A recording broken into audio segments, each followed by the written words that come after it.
What's up, people? And welcome back to another Lee's Corner. All right, today we got a lot to talk about.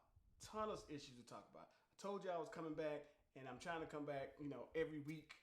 It's becoming bi-weekly now, but I'm trying to do it every week. So to let y'all know what we're talking about today, justice for Breonna Taylor finally coming to light. Finally get justice for Breonna Taylor. The Rwandans ain't taking shit out the Chinese. Oh yeah, they go to their ass. We'll talk about that too. Next thing we're going to be talking about is culture wars in schools. Culture wars in school. That and more on Lee's Corner. Let's get it.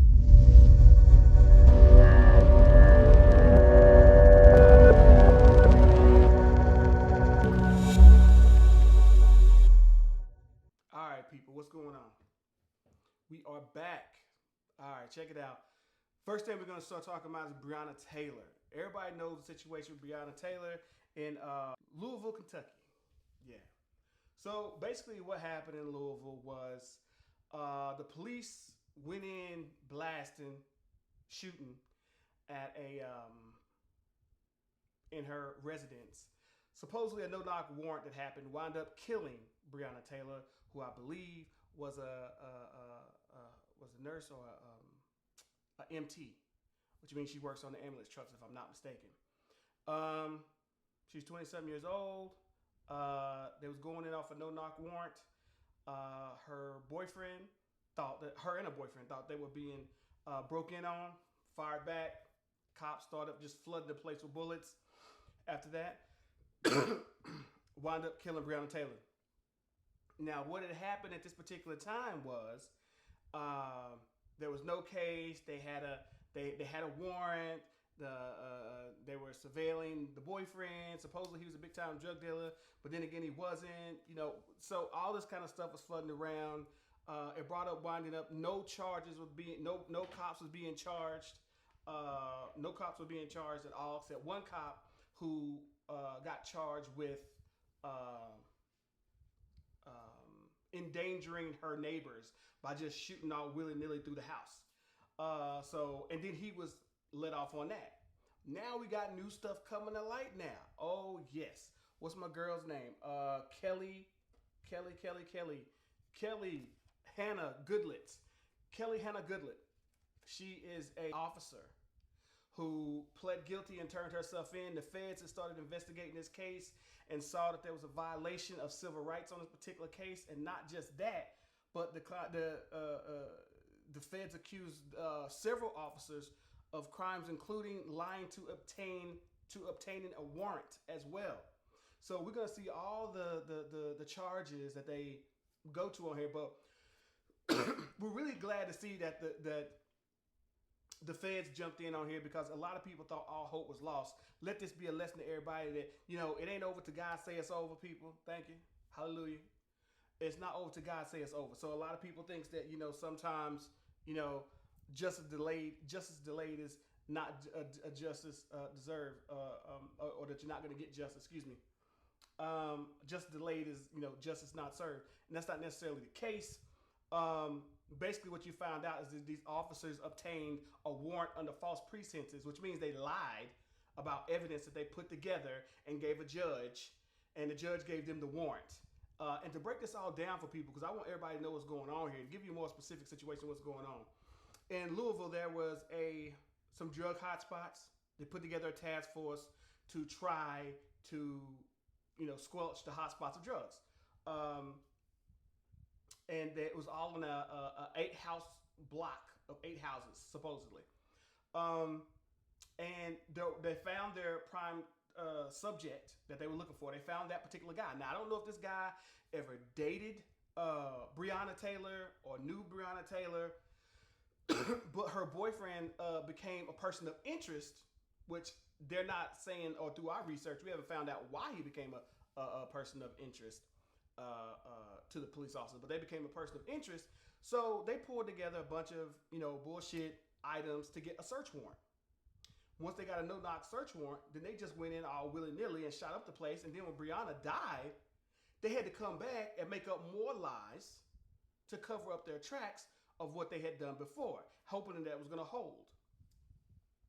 So they had arrested 4 people, have been arrested. So 4 former Louisville cops that are responsible for Breonna Taylor's death. Uh, there was Brett Hackinson, Joshua Janers, and Kelly Hanna, and Kyle something. But yeah, this is for the cover up of the murder, and I'm really glad that they got to this cover up because we all knew something was wrong, and this is I want to go into detail about this because this is so.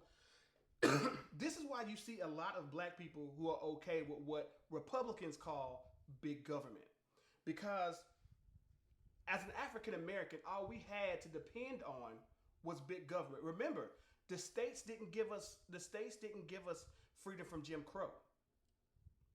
We fought for our freedom for Jim Crow with the backing of the federal government enforcing walking us into schools, walking us into places like that with soldiers and stuff like that because white people wouldn't settle the fuck down. So that's why you see black people championing the government more so than we do states' rights, as it were, because under the states' rights laws, you can even see it acting up today. And this is going to be a segue into my other topics, but this is a segue into culture wars.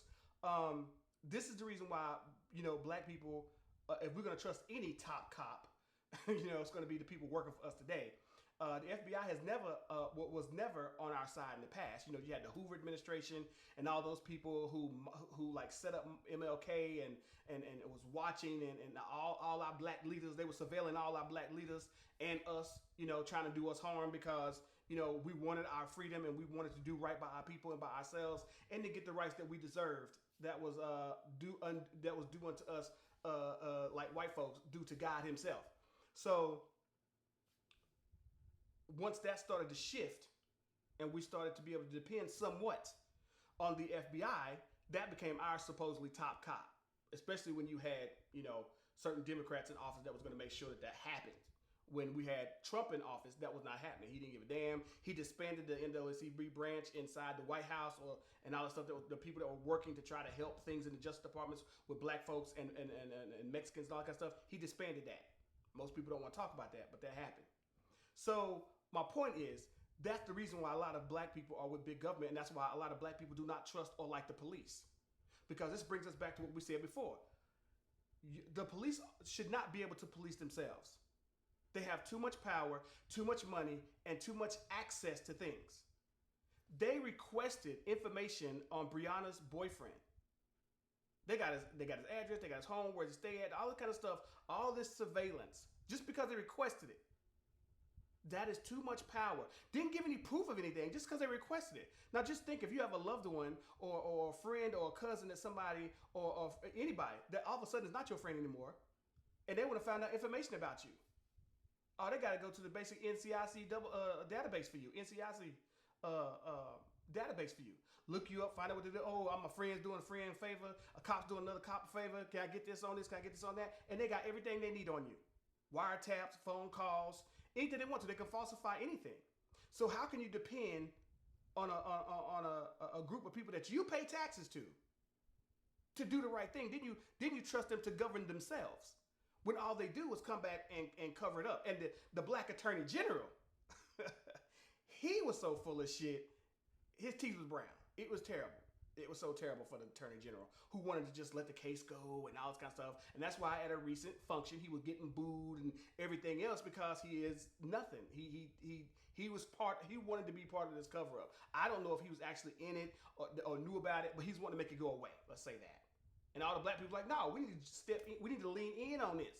And that's what the feds came through and found out that they broke constitutional rights to make this happen. They took illegal search and seizures on things, and you wind up killing somebody for it. So thank you, Breonna Taylor. We're going to take your step a little bit further, and hopefully we can get the complete justice for your murder and get these cops thrown in jail where they belong to be. And hopefully let's do an overhaul of these police stations and police groups around the United States that have way too much information on us. And to be able to get all this information on us, it's just ridiculous. They have too much power for the people that they're allowing to become police officers. It's a shame. It's a shame. It no cop should just come off the street. I mean, you do more time to get a haircut license. Anything else you do, you spend more time doing than you do to become a cop. Anything you do, you spend more time doing than you do to become a cop. Which means anybody can become a cop for any little, 2-week training camp at the academy, and then they ride you in here and do some bullshit testing and some guns and all that, and that's it. You just had a police officer captain recently apologize because he was testing his he was testing his police officers training with their guns on black targets. So it ain't the first one time we heard that, and it won't be the last. But he got caught, so he wanted to apologize. You see what I'm saying, people? This is what we're living with. But the Republicans, and this is not even just a Republican thing, but just white people in general want to believe that the police are there for me. And then you hear all these people talking about big government, big government. This is bullshit, big government. But they love the cops. They love police officers, but they don't love the top cops. But see, the top cops are supposed to come in and investigate the bottom cops. You see, yes, we know the police have internal affairs. Internal affairs, but they part of the same organization. Come on, really. They're going to try to cover each other's asses and stuff like that while telling you, the public, be honest. Come talk to us. Tell us, be informants so we can flip on you and make you testify and put your life in danger. This is what they do. This is what they do. This is what you're paying tax dollars for. But white people tend to be okay. Most of the time, they're all right. That's why they're for the police. That's why they're for the police. Because, it's like the Matrix. It works for the construct, not against. So it works for the status quo, not against. And the status quo being white people. That's why white people don't have a problem with that. But then when the FBI gets involved, well, I don't think that was necessary. But of course, because it's working against you now. It's trying to balance out the playing field. So Breonna, I hope you get everything. I hope she gets her justice. And I know she ain't got to worry about none of this no more because she's in her peace. But I just want that to be said. So as I said before, the feds are investigating and have had several charges against these 4 people. And I believe the little white girl, Kelly Hanna Goodlet. Yeah, I believe she pled guilty and she's going to take a plea deal and she's going to turn, I believe, state's evidence against everybody because she was there from the beginning and was there when they started getting the fake evidence for the warrant, the initial warrant. That was fake. She knew all about that and what they did after the fact when Breonna was killed and how they closed their ranks and started lying and making up stories. But like I said, this is not a cautionary tale. This happens to black people every day. Every day. Somebody gets shot in the back. Every day they're chasing a black person down the street. Every day. This is what they do. This is why we do not trust police officers. So for all the police that are angry and talking about morale and we don't have good morale, this is why. So talk to your people. Talk to your people. I would say y'all should know who y'all hiring by now, but you do. You do. These people know who they're hiring. The mayors take care of the police chiefs. They make those guys. The police chiefs does the hiring of the people. So if the police chiefs can't hire the right people, then we need to go talk to our mayor. I know black people are hesitant about going to the top, but that's what we need to do. You need to talk to your mayor if you're feeling uncomfortable with your police.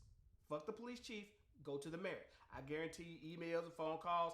They don't like heat. They don't like high heat. I don't care who you are, black or white. They don't like that.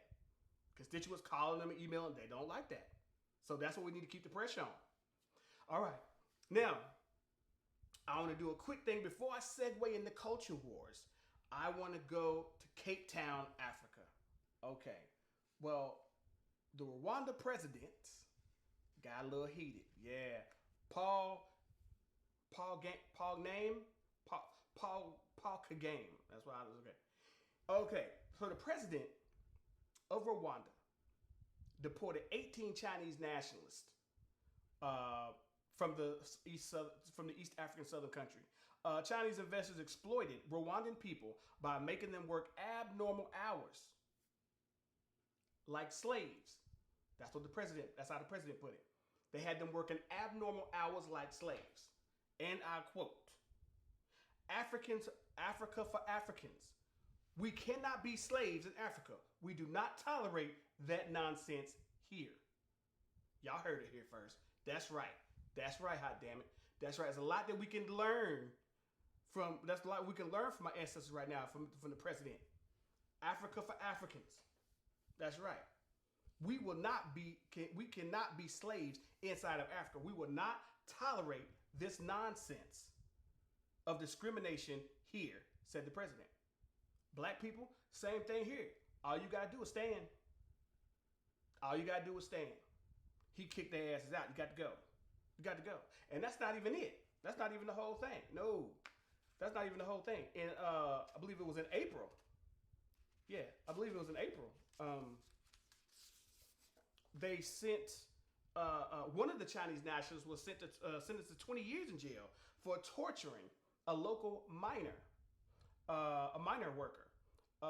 He was in Rwanda, and it went viral. The video of the miner who was strapped to some kind of a pipe or pole and was being whipped by the Chinese people overseeing the mining. Yeah. So he's in jail for 20 years. See, Africans ain't playing. See, that's how we should be over here. Yeah. So big ups to my people in Africa. Y'all keep doing y'all thing. Don't look. Just because these Chinese people want to come over and invest in you, don't let them treat you like animals. You're doing the right damn thing. Because if you went over there fucking around in China, I guarantee you it wouldn't be the same thing. I guarantee you. Remember, not too long ago when coronavirus started, Chinese were trying to blame it on the Africans that were living there and going to school there, throwing them out in the streets, taking their passports away. Remember that? Yeah. So now black folks saying we're not taking it either. Africans like, no, we're not taking that either. We're not taking it. You're not gonna do that here. We don't do that here. Now, as I was talking about Breonna Taylor's case and how we're gonna segue that into culture wars in school. Several culture wars things is going on right now. We're going to go to the school aspect of the culture wars right now. We're going to talk about banning books, no talking of critical race theory, and just all kind of stuff. So now we're at a point. And I'm not saying that we've never banned books in America, but now it's getting to a point where you're starting to get a big list of banning books, and all this, once again, as usual, is based on fear. One of the leading people is DeSantis in Florida, and there's hundreds and hundreds of others. But it's so funny. Like I said before, no one seemed to have a problem. For years upon years, for as long as we've had this steady system of teaching American history, nobody's ever seemed to have had a problem with black people being slaves. How we felt about y'all talking about us being slaves, because we were slaves. We enslaved you as a white man, but then we freed you, so you should be thankful. And then you go ahead and talk about everything else under the sun, American history, that was white. Now, when I was going to school, high school in the 90s, y'all correct me if I'm wrong, I didn't hear nothing about black people in American history. Tell me if y'all remember something about black folks being taught to you in American history. And we know now that blacks were all through American history, done so many things. But this is the problem. A lot of old white people don't want you to know that. Because if you know about yourselves, black people, Native Americans, if you know about yourselves, then you might stand a little taller. You might sit a little straighter. You might pay a little more attention in class. Well, we can't have that. We want you to feel like that we have done everything. We created everything. We did all this. But now everything's starting to come back to a backlash, and they're talking about, well, you're teaching our white kids to hate themselves. Now, they have no legitimate proof of this. There's not been a white kid that came out and has said that I feel bad about myself. Every time they have tried to show this or take this to Congress in states, it's always been lies. It's never been able to be duplicated. They've never had the child up there lying. They've never had the parents up here lying. And now you got parents the same way worrying about the same thing. There's kids being taught this, that, and the other. And like I said, the LGBTQ thing, I'm not even jumping into that personal thing. I think that if you want to talk about books and stuff like that, I think LGBTQ stuff should be taught with a signature. Just like they did with sex ed in school. You got to go to your mom and daddies to get the book signed. You want your kids to learn about sex ed in school, or you want us to tell them? And then they sign a little waiver, and then you go about your business. That's how I think that should be taken care of. But that's my own personal opinion. You don't have to share my opinion. But that's my personal opinion because that has to do with, kids comprehending LGBTQ or sexuality in many ways. And I personally don't think kids will understand that at a certain age. Uh, I do think they understand black and white at a very early age because their mom and daddy teach them about black and white at a very early. The world is teaching them about black and white at a very early age, and you're teaching them history at a very early age. So I think they will be able to comprehend that. I think personally, the LGBT stuff that I don't even really want to touch on that. I think that should be, like I said, a waiver if a parent wants to or they want not to, because I think that's too complex of an issue for children to grasp. But that's just me. Anyway, as I said, back to the black folks. The problem with this kind of situation is, you hear people all the time talking about, oh, we're afraid of this, we're afraid of that, we're afraid of our kids learning this and that. We need more black stuff in school. Everybody's afraid of the 1619 Project, talking about its critical race theory. Well, they've already proven to you before that we don't teach critical race theory. And mostly these are white teachers that are teaching white children. They're just teaching them, if anything, about their privilege, which white governors and them don't want their kids to know. I saw one guy on CNN who was a conservative saying, well, I think most conservatives are basically just saying, I'd rather than be learning their mathematics and all this than worried about, who did what to whom, and nobody's living from that age or anyway, so why does it matter? Well, it matters a lot, man. Because it ain't just your fucking daughter that's in the class. It's my black kids that's in that class too. So what you supposed to tell them when they talking about the Titanic or whatever, and they talking about, well, what, no black people on it? Well, why? What you gonna tell them when they start asking about all these wars in American history, and you don't mention no black people? They're like, weren't black people in the war? Yeah, but we don't have any specifics on that. And they start asking, what are you gonna say? And if you do your research as a teacher and tell them, yeah, there were tons of black people that actually black folks helped turn the tide of every war. Then the teacher gonna get mad because of that too? Telling the truth is scaring white folks because white fear is a problem in America.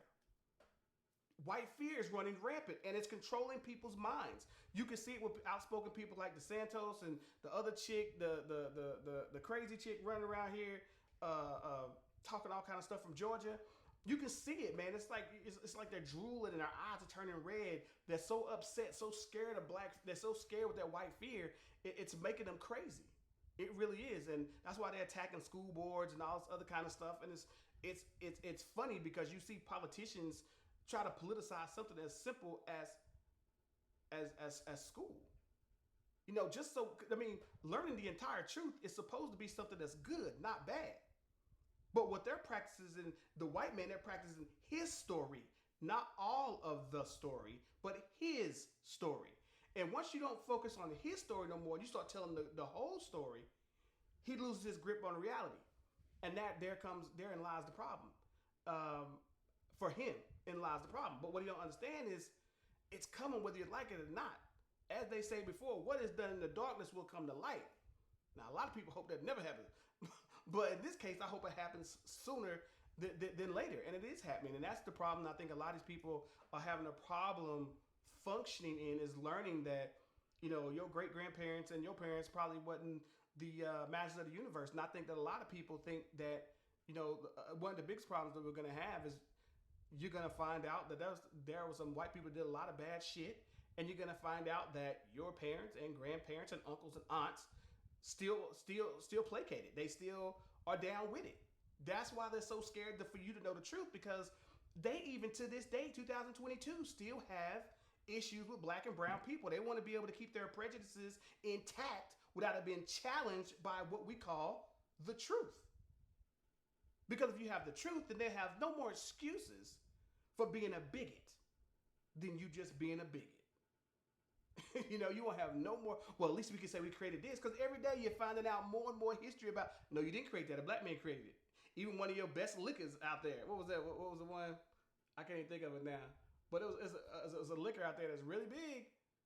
And everybody thought white man made it forever, but come to find out, a black dude created it. And you find out that black people created math. Black people gave white folks English. Black people showed them how to shower and get to take a bath. Before black people came along, before African came along, white folks was taking a bath, once a year? Once a year. Yeah. Because where they was, it was considered too cold to do so. So once a year, I'm like, well, you didn't think about, hooking up a fire and warming that water, but that's neither here nor there. But, do your own research and find out if I'm lying. Go see. Yeah, but before we came, y'all was taking like a shower a year. So we had to show you how to bathe, how the importance of it, how not to have animals in your house. We gave you vocabulary, we gave you speech, and all this other particular type of stuff. But then, like I said, the westernized world that's why they wanted to move away from everybody else. Because, you got Africa over here, Europe over there, and Russia and all this kind of stuff. The Western world over here in America, you wanted to come over here and steal it and create your own new lies and stuff like that and stuff. And we're not saying that London is free from that, because Europe had their bit and part in that too. They had it way before America did. America didn't start it. They just one of the last ones that held on to it. But these are the situations. These culture wars are ridiculous. Talking about pulling their kids out of school and stuff. Pull your badass kids out of school. Do it. Fine. That's more time for my black brothers and sisters to get together in good schools and be able to get that good education like we know we should have in the first place. So if you want to pull your kids out of school, please go ahead and do so, because you don't want them learning the truth about the 1619 Project, and you don't want them learning what truly happened, and you don't want your kids to be truly well-rounded. But I'll tell you today, I think a lot of white kids are smarter than their parents give them credit for. I think they want to learn the truth. I think they want to know what's going on, because much like the 50s and the 60s, there was a lot of the bottom line is America loves black culture. They just don't love black people. And that's been proven over and over again. You want the culture, but you don't want the people. I mean, think about it. In America, white people have no culture. You can get mad at me all you want to. They really don't have a culture. They glom on to everybody. You talk about a melting pot? It's not a melting pot. We just all live here together. There are certain places that everybody has, is cool. Certain places where it's cool. But it's not always like that. And you got to know it, that a lot of white people steal from black history. We go back to music. We go back to acting. We go back to, everything we've ever done. We've been told to believe a lot of crazy stuff. Like we thought white boys was the original cowboys. Nope. You used to look at Mexicans and be like, man, why are you wearing a hat and some boots? And Mexicans tell you, we had the boots and hat first. Oh shit, for real? That's the whitewashing that America tries to teach you. There were no black cowboys. Sure there was. What are you talking about? This is all stuff they try to hide for you for design. Because they want to make you think they created everything first. They thought of everything first before anybody else, and it's just not true. And the more you learn as a black person, the more angry you get, because you try to tell white people, first it's like, no, it's not. Blah, blah, blah. Then you pull up the proof. It's like, okay. You created everything. Oh, we get it. But I'm like, well, we had to live with this shit for our whole life thinking that you created this. Now that we found it, it's like, okay, you created everything, whatever. Now it's just brushed off the shoulder? I mean, what's that about? You're not just as happy? Because that privilege got a little knocked off your shoulder. Didn't like that, right? So it's very interesting how people take things, how white people choose to take things. But we know why they're fighting so hard. They're fighting they're fighting out of fear. It's like a dog being backed into a corner. And that's basically what's happening. They're fighting out of fear. And that's why you're going to see them fight really hard, because that's why you see so much dangerous stuff happen. That's why you see them hurting people and killing people, because they are that afraid of what's to come, or not knowing what's to come. That's how hard that they are fighting. It's pretty scary time for them. I'm like, it just is. I mean, you have Republicans right now, for instance, talking about, defund the FBI because they went and raided the ex-president's house. And I'm like, well, wait a minute now. You didn't have no problem with the FBI when they was when they was monitoring all our black leaders. You have no problem when they up here monitoring all the American mosques. You have no problem with them doing that, do you? None. Actually, you expect it. But when they go after one of your own, now you want to defund the FBI because they're not playing your kind of ball. See, you'll see a lot of conservatives, not all, but you'll see a lot of conservatives, see, they kiss the ring of the cops, but not the FBI. Our ex-president did the same thing. Oh, he loved the cops. We're too nice with these people. When you get them, hit them in the head with something and put them in the cop car. Don't be all delicate and nice. And what are you talking about? What are you talking about? You'll be the first one to scream if a cop grabs you up and hit you in the head and put you in the back of a cop car. But this is what you're going to preach to everybody else and conservatives. That is called racism. Oh my goodness. But like I said, big ups to my people in Africa. Thanks for doing what y'all doing. Don't forget, like I said before, I'm going to close with this. I'd like to thank everybody for watching Lee's Corner. I really appreciate it. Thank y'all for contacting me and always telling me that they like what I do and they think it's good what I do and they like hearing what I have to say. I really appreciate it. Like I said, if you want to donate to keep this thing going for us, I really appreciate it. You're going to have the ways you can donate down on the bottom of my screen, and I really appreciate it. And all of you guys, thank you again. And remember, we're gonna be back on. I'm gonna try to do this. I'm gonna try to do this again next week without doing bi-weekly and all that kind of stuff. But thank you for joining the show, Lee's Corner, where we talk about the things you like to talk about. See you next time.